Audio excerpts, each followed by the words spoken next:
Cam Coleman continues to be the biggest story for Auburn football spring. You are Locked On Auburn, your daily podcast on the Auburn Tigers.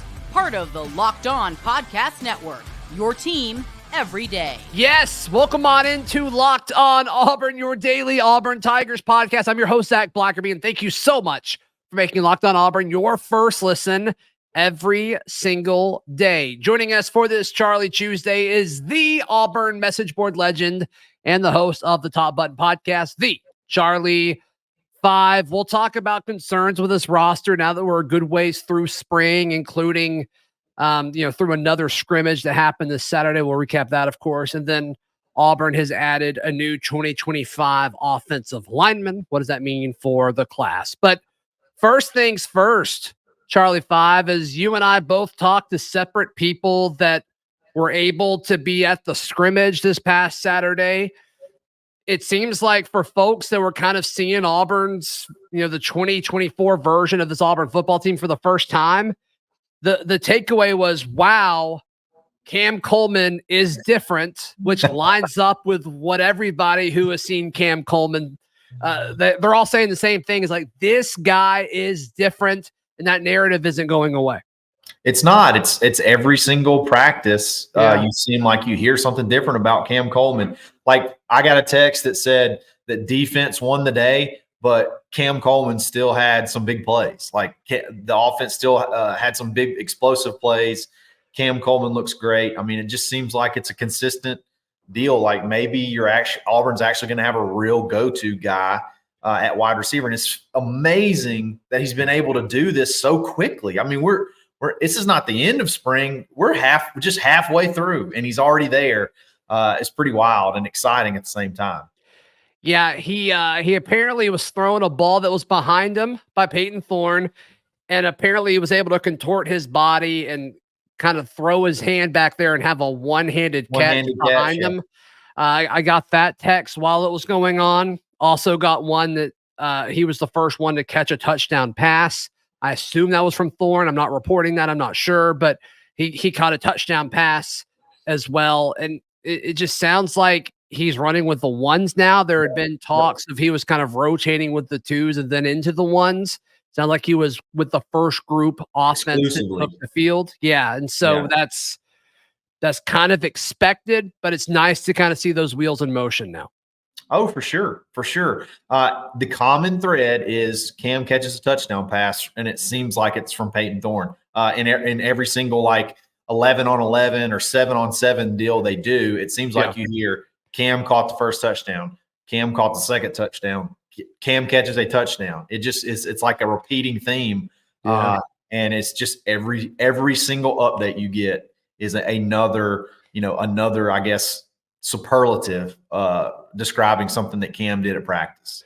Yeah, now it's going to feel weird saying this because we just gassed up and talked highly about a receiver, but it sounds like the defensive backs were surprisingly impressive this past Saturday. And I'm using from the person that I talked to, they were surprised when they saw it. Like, if you listen to the show every day, you know that we're high on these DBs. Sure. But just how rangy and how athletic this defensive back room is. Mm-hmm. I think there's going to be some games where this group has the opportunity to really kind of seal the deal for this defense. It's going to happen. They're going to have some bright moments this year, Charlie5. Yeah, and a lot of the big notes that you heard were from younger guys. Like, I heard Colton Hood's name several times. Tyler Scott. Like, it's not the ones you would just right off the bat think. Your Antonio Kites, your Kayan Lees, those. I mean, it's a lot of the young guys making plays. They are very excited. Which those guys are young too, by the way, which is a great problem. They're very excited about the potential and the future of this DB room, because I think there's a lot of guys that could play and not really have a drop off from one to the other. So again, the defense sort of won the day. The offense, I think when they would go one-on-ones, I think they've sputtered a little bit. And a lot of that was because of these defensive backs, like you just mentioned. They were suffocating, which may lead us to possibly another topic of concern a little bit later. Yeah, for sure. As far as the chatter around this defensive back room. I mean, a lot of these guys are second-year college players. Yeah. Like your Antonio Kites, a transfer from Bama, Kayan Lee, Tyler Scott. I mean, a lot of these dudes are young, and the true freshmen are in the similar situation. I'm curious to see how all of this plays out, because defensive back is it's a group where you can play a lot of these guys at different spots. There's a lot of ways to play these guys at the same time, or rotations that make sense. It's a more fluid position, but I am interested to see how they balance all of this talent in today's, modern era of college football, where so many guys, if they're not the guy, they tend to transfer out. But I am excited to see how defensive coordinator DJ Durkin uses all of these guys, or if he has like the same 6 or 7 that he sticks with.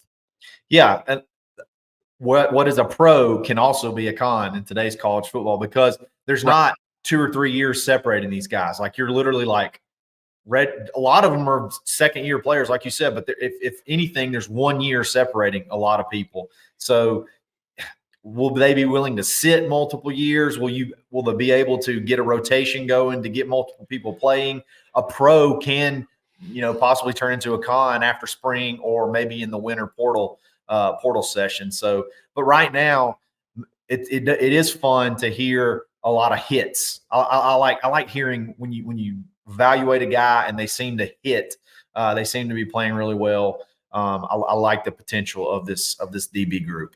Let me ask you this, Charlie5, because I haven't heard much of anything on this guy. I'm just curious if you've heard anything. This doesn't mean anything bad. I just haven't been given his name.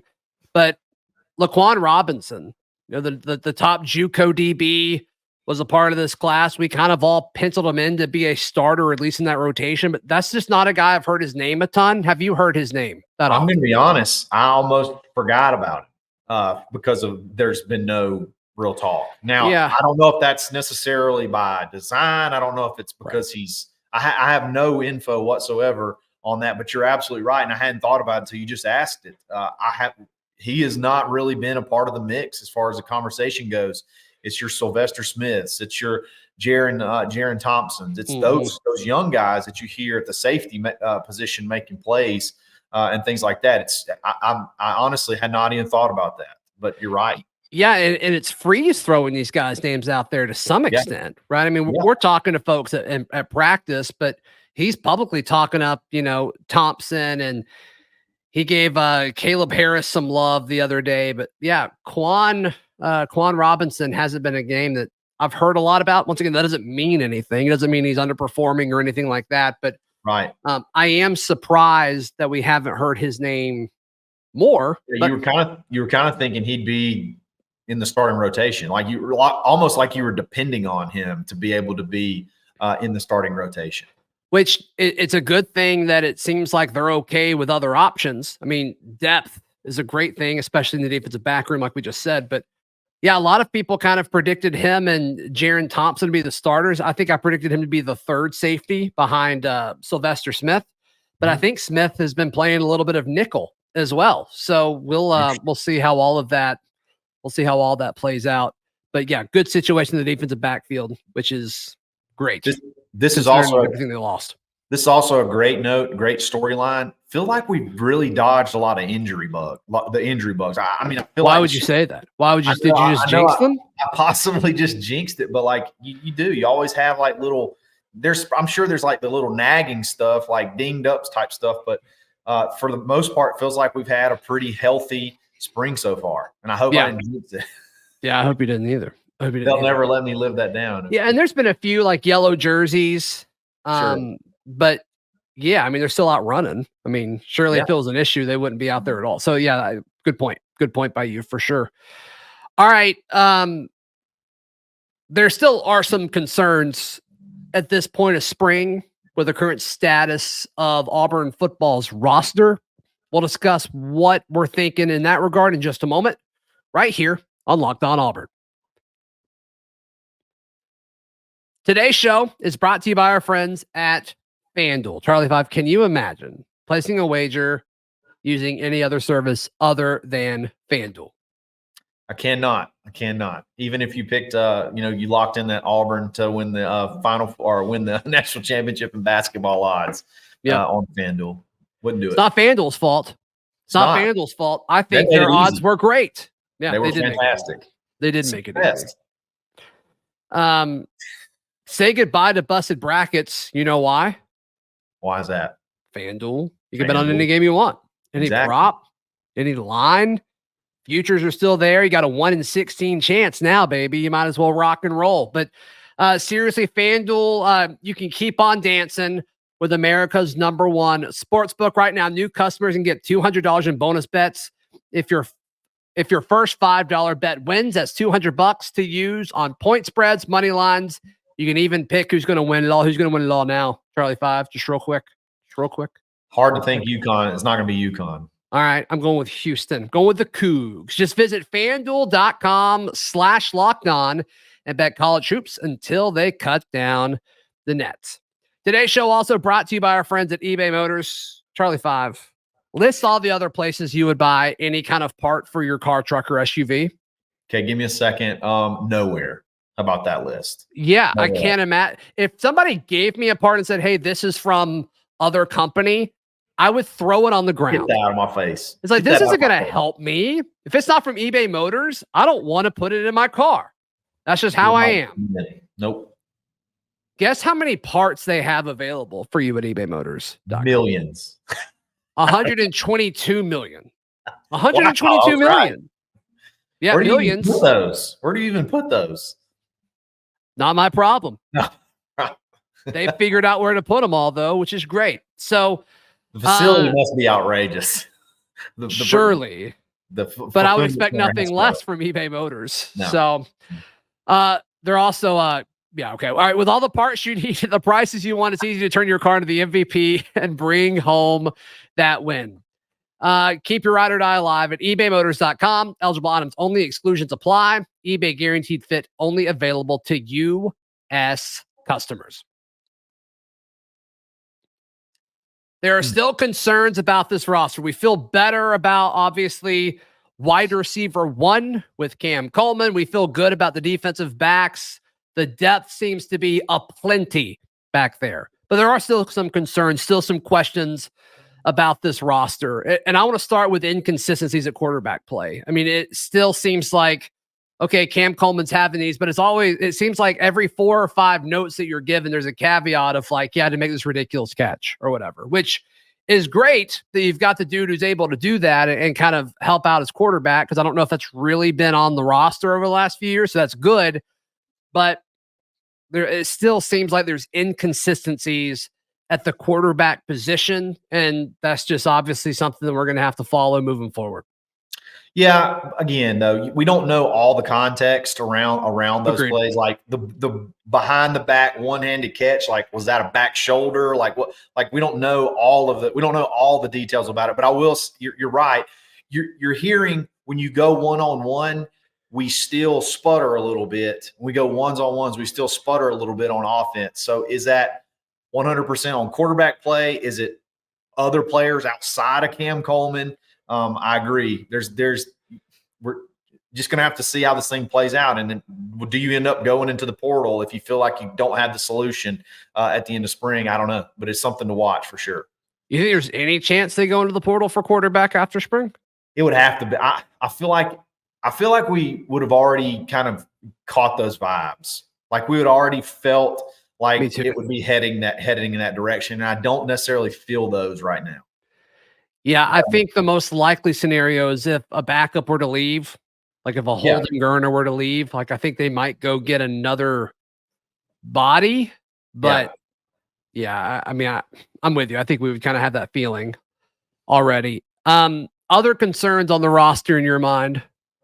Yeah. So, you've heard a lot of great things about Cam Coleman, and you do hear some positive things coming out of Robert Lewis. But like, where's your next big receiver? I mean, Camden Brown, there's a highlight of him on Auburn football Twitter, laying out. And it is immaculate, by the way. It's a great catch. And the thing is, though, we do this every single spring with Cam Brown, and we do this every fall camp with Cam Brown. is this it? Is this real? Is this real, or is this just Cam? You know what I mean? Cam Brown. So, the fact that you're not hearing a ton out of, and I know there's been a couple of guys where it's been non-contact stuff, so you haven't really heard a ton from the quarterback kid from Cal, isn't that Sam Jackson? Sam Jackson. Caleb Burton's been dinged up a good bit of the spring as far as like in that non-contact jersey. You just really only hear about Cam Coleman.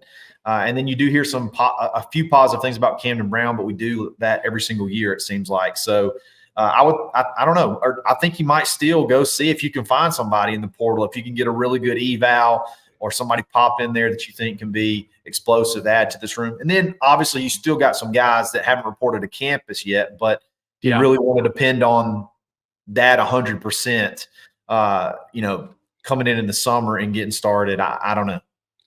Yeah, and like what caliber of receiver is going to be available in this next portal window? I mean, there's been reports from national college media that said, hey, there's going to be a shocking amount of guys in the spring portal. And I'm like, what does that mean? Like a shocking amount of guys available? Like I'm expecting a lot, but are we talking about like quality or quantity here? Yeah. I mean, that's what Josh Pate says it's about to be just outrageous in the spring. And it's like, well, I was kind of expecting that. Like, I'm expecting that every time the portal opens now, just because that's the way it is. And these kids are in a situation where they can get more money in a lot of situations. Like, but are those, what would a shocking amount be?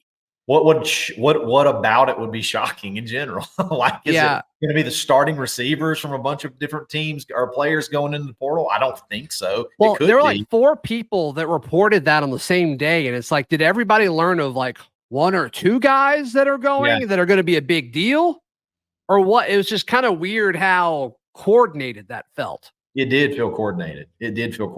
But in general, is there going to be that guy that can elevate this room in spring? Last year, there was not. And we took some guys late that we kind of took a gamble on, and I kind of feel like that's what you'd be doing again, unless, again, you can just luck up and hit that right one that you've been either targeting or watching, or you've heard may want to test the waters, and you're ready to pounce. Yeah, unless you go out and get just a proven dude. I'd rather just roll the dice with Perry Thompson and Malcolm Simmons. Act like they're transfers coming in and just get them ready for the season. Because who's to say you bring somebody in and then Perry Thompson says, "Fine, I'll go somewhere else." There's nothing. He could transfer freely, basically with no I don't think that's going to happen, but like that's got to be part of the equation. You know what I mean? Like, hey, he wants to come in and play. That's got to be part of the equation as well. Yeah, especially with the attention, and I'm hesitant to use this word, but I'm saying pressure on the 2025 season, especially with the SEC kind of coming out and saying, hey, you're playing the same teams just in a different place. I think that really benefits Auburn. I think it really benefits Auburn's scheduling in 2025. So give as many reps as you possibly can to the guys that are going to be here. And that's Cam Coleman, Bryce Kane, Perry Thompson, and Malcolm Simmons. Figure out a way to get them on the field. I would rather roll with those guys you've already got than bring in new guys, but that will be a discussion point for sure. Unless there's just that unicorn that pops up. I'm with you 1,000. Yeah, there's exceptions, right? A guy that's, a proven 1,000-yard receiver in a Power 5 conference or Power 4 conference. Like, yeah, of course. But, I'm not expecting that. And like, if that's the case, unless NIL's involved, like, I don't know why they would come here, but could be wrong. Defensive line sounded like they were actually decent on Saturday. That's what I was told by 2 different folks. Same. And so we'll see how that pans out, but that's still going to be a concern for me until they add some more bodies. That will be a position group. I'd be shocked they didn't add more bodies, but I continue to hear good things about Gage Keys. Oh yeah. And I think he's impressed a little bit more than maybe even expected so far, but I'm with you. You're going to add a few more on the defensive line, maybe somebody on the interior and a pass rusher. They may already have their eyes on a few guys that may be, looking to make that jump. Interesting. Okay. All right. Auburn added a new member to the 2025 class. We discuss who he is and what kind of impact he could have next, right here on Locked On Auburn. Today's show is brought to you by our friends at Nissan. This week's March Madness bracket highlights brought to you by Nissan. Each week we're picking one team that stands out, a team that's pushed it further than the rest, just like any of the all-new 2024 Nissan SUVs. These guys were able to take it to the next level. The North Carolina Tar Heels can only be described as what, Charlie5? Elite. An armada, the same thing. Oh, okay, a car. The 3-7 or a souped up Maxima. Yep, you're good. All right, yep, sure, that applies here. This one seed is as hardcore as it gets, so it's no wonder they've secured a spot in the Sweet 16 this Thursday against Alabama in the NCAA tournament. Please, North Carolina win. Please. They're a favorite, picked by many to make a run for a championship. I've always loved the Armada. Please win. Please win this Thursday. Prove that you're an Armada, North Carolina. Yep. Take the Nissan Rogue, the Nissan Pathfinder, or the Nissan Armada and go find your next big, what, Charlie5? Adventure. Shop NissanUSA.com. The Auburn Tigers land one of the best names in the 2025 class. And in the running forever, maybe. It's up there. It's pretty good. They land a commitment from 3-star offensive lineman Ty Buster. His name is Ty Buster. Tie buster, tiebreaker. You know, we got a tie buster. Can you imagine just growing up and being given the last name Buster? Are you kidding me? You have some responsibilities that you have to uphold with that last name. And I think this kid is kind of built perfectly for it.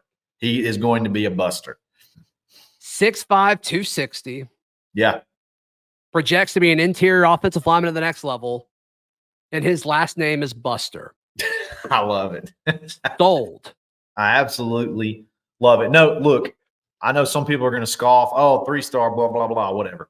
This is a guy that Jake Thornton and Hugh Freeze targeted early. And I think this is good. I think they wanted this guy to be sort of the next center in line, or at least somebody on the interior in general. But they loved him so much, they took him over possibly some other guys that may have even had a little bit of a higher ranking. So they've loved this guy from North Carolina ever since he's come to campus. They laid eyes on him the first time. Very well put together, super long arms. Dude's just athletic, and I love early when you get a 3-star, as long as you get them early, you know what I mean? Because that means that's somebody you've evaled, and there's a good chance. Yeah, they're not settling for Ty Buster. They wanted Ty Buster. Yeah, Bingo. For sure. You're not. He's got a chance to camp and do stuff this summer, and I'm sure he's going to have possibly some ranking bumps later on. And this is going to get more eyes on him too. As people are going to, ranking services and things like that, say, hey, we need to check out this kid. But I mean, he had an offer to Florida. He had several Division I offers. Penn State offered him. Yeah. So good to go ahead and get in the boat, man. Trenches. I love the where this thing looks like it's headed in the trenches. You've already got your center. You've got a possible tackle prospect, and then what's the center's name? Ty Buster. Ty Buster. Yeah. The best one. You have your basically your blockbuster left tackle on Traverse Dice, and then you got some other guys that you're looking to see what happens possibly this month. Your blockbuster and your tie buster on the same offensive line. Love it. A lot of busting going on. I want some busting on my offensive line. There's no question about it. Some say no busting, question about it. I don't know, busting, whatever. There's going to be some busting going on. Bustin' Buster. I don't know. There's something there. Yeah, Rivals has him as the 21st interior lineman in this class. It's like, I don't care if you're a 3-star. You're telling me that one of the services has you just outside the top 20 in your position group? Like, yeah, that I'm okay with that. I can live with that. Count me in. And your last name is Buster. Buster. That's worth a star. That's worth at least a half a star. I'm with you. That's a full star. I'm with you. Ty Buster is now a 3.5 star. According to the way he spells Ty is cool too. I like TAI. Like, let's go. How else would you spell it as a name? I don't honestly TYE. I know a Ty. Okay, yeah, TYE. that's fair. I know a tie with a TYE. You're right. Sorry, I've never seen it that way, but I dig it. Yeah. Yeah, I mean, I like the current makeup of this 2025 class, ranked 9th in the country, currently 3rd in the SEC. They've got 9 guys committed right now. That feels like they've kind of weathered the storm of decommitments on the defensive line with Jeremy Garrett kind of going to the Jags. So we'll see what that next punch is. There's a lot of energy around Alvin Henderson still, the running back from Elba. Yeah. He's going to be on commit watch until he does it. I mean, that's he just got pretty a much crystal where we're ball. I think he got a crystal ball to Auburn yesterday. So that seems to happen quite frequently with him. But still, I think that maybe it was fun. I think it was fun for him, and it may be kind of wearing down, and we're ready to get this thing over with. So I like where Auburn sits, but there's a lot of positive momentum. I think you're still going to get one more commit in the month of March, hopefully. Not really 1,000% sure who that's going to be, but I know they had several lined up, and then April's going to be a big month. You got A-Day. It's going to be a huge visit day, a big celebration, and I like where things are going. We're ahead of the game. We're ahead of the game. I think so, man. I think so.